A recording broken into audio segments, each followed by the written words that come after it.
all right with lockdown. What have I been up to recently? So we did quite a nice thing as a. Obviously, we can't see each other as a family, and my granddad is in a nursing home, so we can't see him, of course. But we did a quite nice thing where we got a poem that my granddad really likes, and we divided it up into different stanzas. So lots of people in the family read a stanza, recorded it, and then sort of WhatsApped it over, and then so we edited the whole thing together, and then we sent it off to my granddad's nursing home for them to show him. So that was quite a nice thing to do. If you've got any relatives who are isolated or locked away, I'd recommend that as quite an easy, nice thing to do for them. So yeah, that's kind of outside of schoolwork. That was kind of what I was up to this week. Let's think about scene 7 then. So we left at this point, and if you remember, what was interesting about the end of scene 6 was it felt like the ending. Blanche falls into Mitch's arms and she says, "Sometimes there's God," so quickly. And you could just imagine at that point, you know how in the old-fashioned films the scene would sort of reduce in a little circle, right? Until you can only it would get smaller and smaller until you could only see the character's face, and then it would say the end. It feels like the classic ending to a story, to a love story, but of course it's not the ending. And indeed, it's actually a turning point in the play, because what looks like salvation for Blanche, salvation meaning, of course, to be saved, what looks like salvation actually becomes ruination for her, actually becomes her destruction. And we're going to see, the main thing we're going to see in scene 7 is the utter joy that Stanley takes in securing the destruction of Blanche, right? Now, it's quite uncomfortable to see how much Stanley takes pleasure. Well, there's different ways of reading it, and we will come on. I'll do you a lesson on a Marxist reading of the play when we've gone through the whole thing. We've kind of looked at a psychoanalytical reading of it when we talked about the different areas of the brain. We will also talk about a feminist reading of it and a Marxist reading of it. And the idea of a Marxist reading, if I can give you it in very general, basic form, is that Marxism wanted a breakdown of the class system. So in some senses, Stanley is a kind of a Marxist hero. Now you'll see as we go into the final 3 or 4 scenes, Stanley's behaviour is anything but heroic as we go on. But the one area where he could be considered heroic is in his breaking down of the class structure. He rises up from nothing to become a success in his own world. And he is, again, purely coming from the Marxist perspective, he is a victim of the old class structure in the form of Blanche wanting to continually keep him down and keep him in his place. Now, we'll study that a lot more. You could make the argument that purely from the Marxist perspective, Stanley is justified in his happiness and satisfaction here. But I think you'll probably agree that to a modern audience, it feels incredibly uncomfortable how happy and sort of vicious he is in his acknowledgement of Blanche's and his celebration of Blanche's destruction. So we've talked about the opposing stuff between them here. I've put some headings which don't worry about the homework bit, but these were some ideas that, of course, you could use to divide up Stanley and Blanche. I'll put the PowerPoint in with this lesson as well, so you can go through this in your own time. So scene 7 is a very short scene. And that reminds me, before I get on to reading this, the National Theatre are putting the 2015 version of Streetcar Named Desire onto YouTube for a week. So from May the 21st to the 28th, you'll be able to watch a fantastic version of Streetcar Named Desire recorded live at the National Theatre. I haven't actually seen it. I've spent years trying to track down a way of watching it, and to no success. So I'm really excited that it's actually coming out, and I implore you to watch it. A, because it's meant to be spectacular. my cousin is an actor, and the way she talks about it, it's incredibly well-respected play in the acting world. People thought it was an incredible production, but also it's just such a brilliant piece of revision for you guys to be doing as well. So make sure you catch that some point in the week between the 21st and the 28th of May. Okay, so scene 7, we're going to see male versus female conflict. We're going to see desire, sex, and the link between destruction. We're going to finally perhaps understand what that streetcar named Desire truly means. And we're going to see pleasant dreaming versus ugly reality. Now, these contrasts, these dichotomies are things that I hope you're becoming very familiar with, and you're going to see as we go through. Which slide should I leave up? I'll leave this one up as we're reading through. Okay, so scene 7. I'm on page 69 of the version. I think you guys have all got. If not, just go to the first page of scene 7 in whatever version you're reading it on. Okay, so we join them in the preparations for Blanche's birthday supper. It's Blanche's birthday, and Stella is getting stuff ready for Blanche's birthday. Blanche, as she often is in the tub. She's in the bath. And one of the many, many things that Stanley is annoyed about is how much she is bathing, how much of her time she spends bathing, and denying him access to his bathroom. But of course, the bathing motif goes deeper than that. The bathing motif is interesting because it links to the cleansing of sins. Well, it links to two things, really. One, the kind of biblical sense of washing away your sins. But of course, the idea that you need to bathe all the time might suggest that you are not successfully washing away those sins.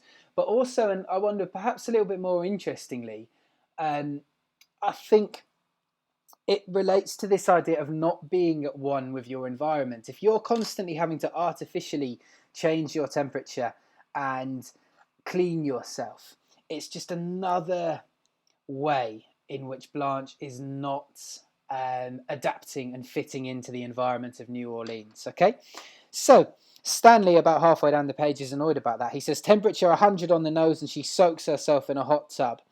So he's just sort of annoyed and saying how ridiculous he is. Stella, of usual understanding, she says it cools her off for the evening.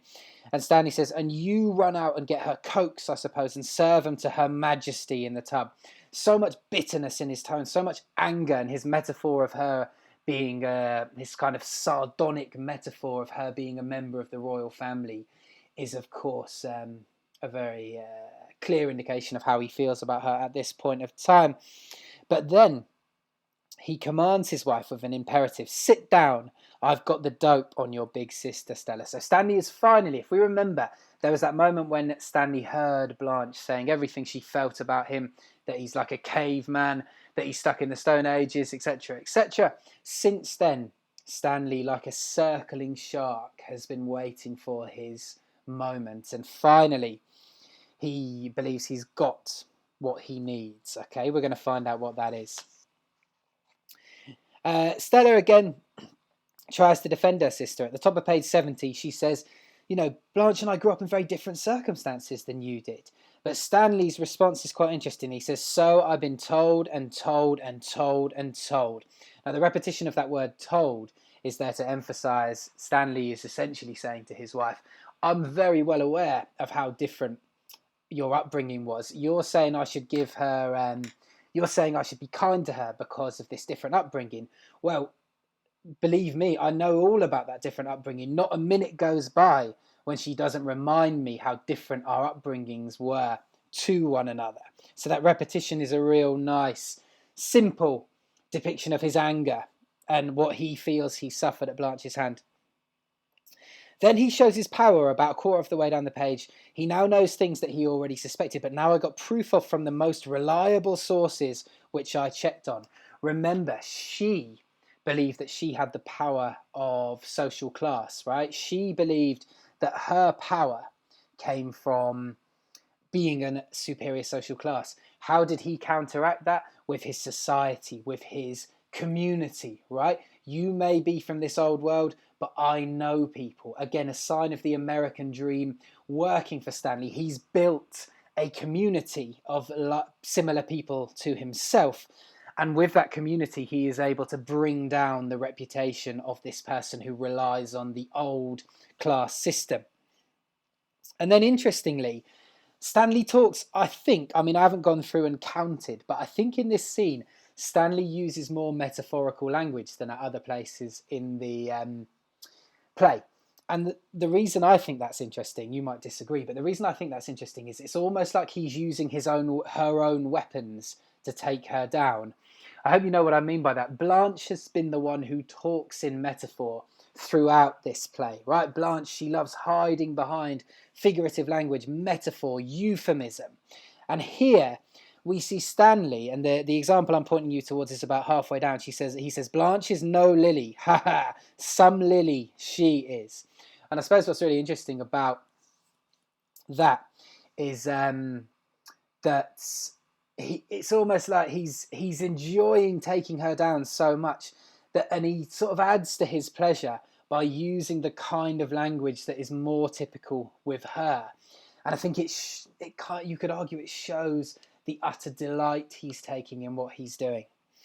Anyhow, we then learn what happens. Stanley knows a supply man, like a delivery driver, who stopped at a hotel called the Flamingo. Remember, he mentioned the Hotel Flamingo earlier, and Blanche reacted in quite a frightened way to that.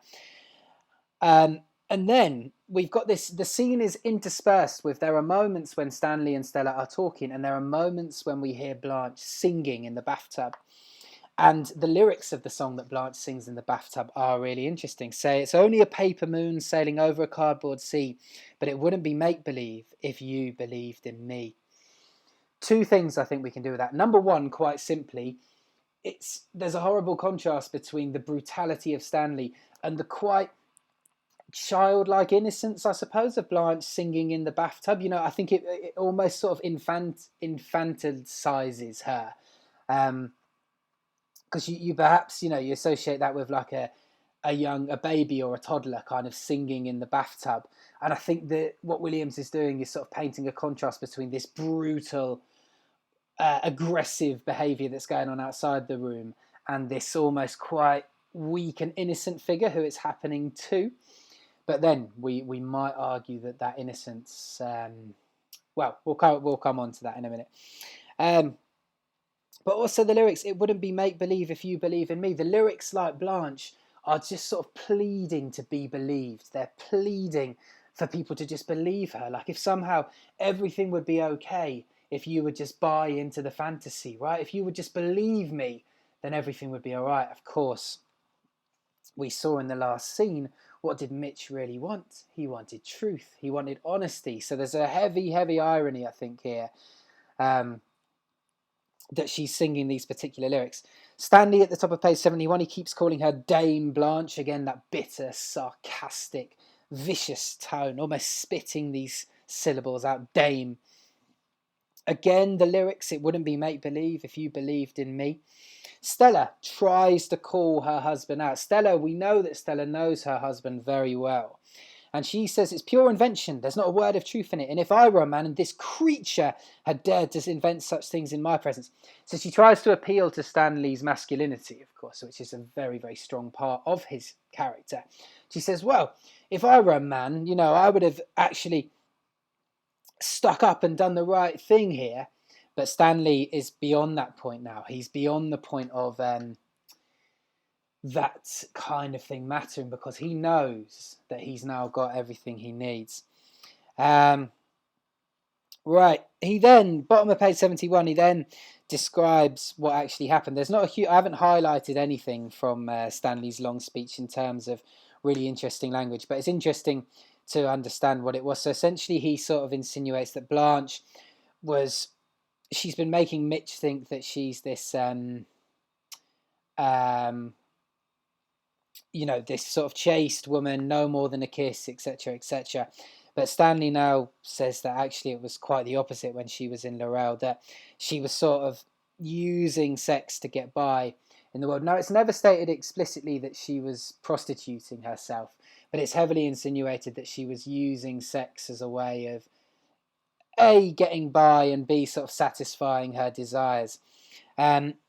Now, the trouble with Dame Blanche was she couldn't put on the act anymore in Laurel. They wised up after 2 or 3 dates, and then they quit. And she goes on to another, the same old line, same old act, same old hooey.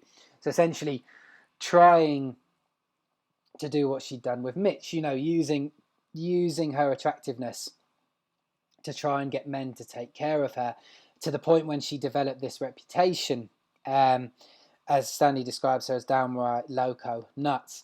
So essentially, it's a bit ambiguous as to what she was actually doing there. But what Stanley wants us to believe, and what he's heard from his supply man, is that she was behaving in a very, very promiscuous way, and sort of not at all in the way that she's been presenting herself. Why she was behaving like that, you could make different arguments. Is it that she felt free to pursue a sexual desire there? As we saw with her with the young man who was delivering the papers. Was it that she was trying to use sex as a way of getting by, desperately trying to get a man to take care of her? We don't know for sure, but the important thing as far as Stanley's concerned is that the way she's been behaving here is a complete act. Her behaviour in Laurel, why ever it happened, he's not particularly interested in why she was doing it, but what it does is it shows everything basically since she's arrived has been part of an act. Again, at the top of page 72, we get the lyrics. It wouldn't be make-believe if you believed in me. And there's a desperation to that line, isn't there? She just wanted people to believe the truth that she believed that she had to put forward. The irony is, of course, that Stella did all of, well, not exactly the same, but Stella is happy because she's accepted those desires. Now Stella's in an abusive relationship, so we have to be careful. We can't say, oh, Stella's made a brilliant choice, she's living the dream.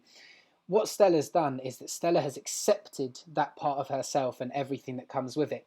Blanche had those desires, it seems. She had that sexual urge, and rather than, like Stella, find someone to satisfy it and accept it, she's kind of let it destroy her, to the point when that streetcar named Desire took her away from her old life into this new life.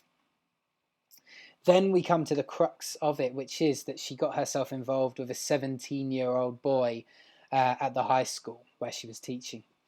Now, this was the final thing in Laurel that led to her leaving, right? And I suppose we've got to view it in the context of when it happened. Obviously now, if you were to do something like that, it would be a criminal matter. At the time, it wouldn't have been treated in that way, but it was enough to ruin her reputation and get her kicked out of the school and not be allowed to return. So not a serious offence as if it happened in the modern day, but still quite a serious thing to have done at that time. But more importantly, as far as Stanley's concerned, rather than the sort of criminal implications of doing something like that, he's much, much more concerned in the fact that she's been artificial, and this is the kind of behaviour that she actually indulges in. And again, we've seen it, haven't we? We saw what happened when the paper boy came round, and we saw her say that line, which we now understand a lot better: I've got to be good and keep my hands off children. Again, stage directions halfway down 72. As if a child were frolicking in the tub. It's such an uncomfortable scene for me. This idea of this woman being destroyed by this vicious, brutish man, taking real pleasure in it, while she sort of frolics as this sort of tragic, childlike figure in the tub next door. It's very, very uncomfortable. Be careful with it, because you'd be wrong to argue that Blanche is completely innocent. But, well, you can make any kind of argument you want to make, but I think it would be very, very difficult to argue that Blanche is a completely innocent character. But Williams is certainly doing something here, isn't he, by juxtaposing Stanley's ugly reality. Actually going to use my slide that I've got up, if I can get my pointer, there we go. But Stanley's ugly reality with the pleasant dreams that she would want to put across. Then, we don't know, or you don't know what happens at the end of the play yet, but trust me when I say that Stanley's language at the midway point of 72 is a horrible form of foreshadowing, okay, because he got the idea he'd have liked to have seen her trying to squirm out of that one, but they had her on the hook. So he's imagining her like a fish caught on a hook, and he's taking deep, deep pleasure and wishing he could have seen Blanche squirming, hooked, in trouble, right? Now, I won't say too much, but safe to say by the end of the play, that language will probably seem very, very uncomfortable to you. Then she comes out and she says, wait, let patience possess your soul, you know, trying to talk in her light, kind of airy-fairy way that she does. And Stanley says, it's not my soul that I'm worried about. So he's really relishing his opportunity here, isn't it? It's not my soul that I'm worried about. Every comment now is a suggestion to of how damned she is, I suppose. Blanche goes off again, and Stella then talks 73, about 2/3 of the way down. She then talks about Alan, Blanche's husband, who turned out to be homosexual again. Never said explicitly, so he's described as a boy who wrote poetry. Blanche worshipped the ground. He walked on almost to find a human, but then she found out he was a degenerate. So homosexuality at the time was regarded as a criminal offence. You were considered a degenerate. It was, according to society, it was a dirty act. It was against the law. It was, you know.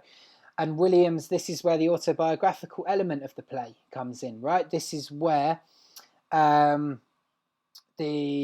autobiographical side of things really shows Williams his own life. He was a man who struggled with the judgment of his sexuality throughout. 74, we then find out that Mitch is not coming. So Mitch was invited to Blanche's birthday, but is now not coming because Stanley has told him the thing. And it's ironic, really, because we've not seen Stanley be a good friend to Mitch. As we've talked about, you know, go home to your mum, go home to your sick mother was the joke he made. You know, not something I'd want one of my friends to say to me if my mum was unwell, and other occasions as well. But look here, look how much he defends his actions in the middle of 74. You're goddamn right, I told him. Have that on my conscience for the rest of my life. I knew all that stuff and let my best friend get caught. So suddenly he feels this kind of, well, he says he feels this very aggressive need to defend his friend. What we could perhaps analyse is he just using that as an excuse, as a way of taking Blanche down? I wonder. Is he actually more concerned with taking Blanche down than he is with defending his friend Mitch? I did air quotes there, which isn't very useful when we don't have a video, but if you can imagine, I was air quoting the word friends. And then a bit I find really interesting, bottom of 74. Well, he's not going to marry. Maybe he was, but he's not going to jump into a tank with a school of sharks. Now, see how Stanley's seeing her. He's not seeing her. He's not just seeing her as a liar. You know, one way you could see her is this sort of mentally ill. Obviously, their understanding of mental illness was far removed from what ours is today. But he could have seen her as this kind of damaged person, maybe slightly, you know, crazy, they would have said back then, or hysterical. But no, he metaphorically sees her as a school of sharks, right? So see, there's no sympathy coming from Stanley, is there? In fact, he believes that she is dangerous, something to be feared, not just something to be pitied and be wary of because of her own issues. Blanche is actually a school of sharks. You must be frightened of her. Now, a line I really like, and I think there's loads you can do with on page 75. Stanley says he's got her a bus ticket, that she's gone. And he then says her future is mapped out for her. Now, I love that line because we've talked a lot in these lessons about how Blanche is interested in astrology and the idea that your future is, you know, your future is controlled, but it's by the stars, right? It's the beauty of the night sky. It's the position of these huge celestial bodies in space is what determines your future. Look at Stanley's metaphor. Her future is mapped out for her. A map, something man-made, something that controls, something that brings cold, hard lines and boundaries to the world. So interesting, I think, to compare the two metaphors that Stanley and Blanche use for fate and the role it has on people's lives. Out she comes. Oh, I feel so good after my long hot bath. I feel so good and cool and rested. Now again, I think she's constantly altering her temperature in an artificial way. Look, further down the page, a hot bath and a cold drink. I mean, why are you having a hot bath and a cold drink? You know, the sort of, you're sort of back where you started, aren't you? I mean, no, I suppose it is nice to, if you were to have those two things, but at the same time, you're sort of doing two things that mess around artificially with your temperature in two different ways. One of those things is making you too hot, and the other things is then making you sort of trying to bring your body temperature down again. So all of that temperature stuff just smacks of someone who can't get comfortable in their environment, I think. And then finally, Blanche realises from Stella's reaction that something's happened, and then the distant piano, nice bit of plastic theatre, goes into a hectic breakdown. Right, I hope that was helpful. I hope you've now got a lot of notes on those, on that scene. I will put an essay up. We need to start moving into extract-based essays now, I think, because the exam will give you an extract to talk about. I've not been doing those so far because we've just been reading through and I wanted you to explore general ideas. But next essay I set you, which I will put up tomorrow, I will put an extract for you to specifically work with. Right, I hope you're all well. Please get in touch if you need anything, and please make sure you don't miss that Streetcar on YouTube. What a brilliant opportunity that is for us to, because honestly, as good as a film adaptation can be, there is no substitute for seeing a play put on stage. You know, they are written to be performed on stage. The way that they're acting changes, the feeling changes, and I cannot suggest enough that you take a couple of hours out of your day and make sure you see that. All right, guys, hope you're all doing really well. Please drop me an email if there's anything else you need. And hopefully, according to Boris Johnson's confusing but announcement, nonetheless, that he made on Sunday, it sounded like I might get to actually see you guys at some point before the end of the school year, which would be great. All right, make sure you are doing lots of revision of this play and of Othello as well, because we are going to do the tragedy paper as your assessment. And cool, I will speak to you soon.